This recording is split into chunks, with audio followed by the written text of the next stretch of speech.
How do I find my PayPal account ID?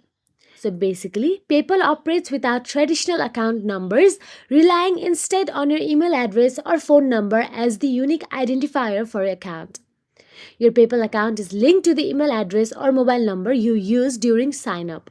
This serves as your unique identifier, much like an account number in traditional banking.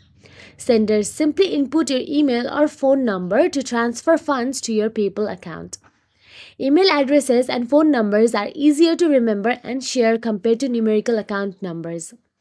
Email addresses and phone numbers work across borders, unlike bank account numbers, which may vary by country.